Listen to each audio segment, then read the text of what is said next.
Jazda w trudnych warunkach. Bario pełno błota.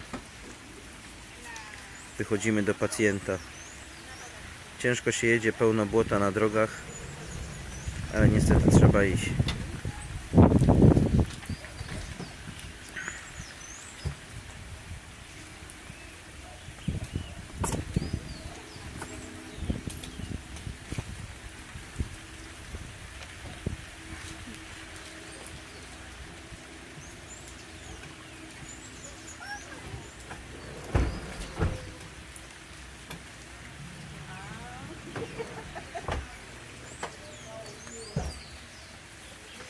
Buenas, ¿qué tal?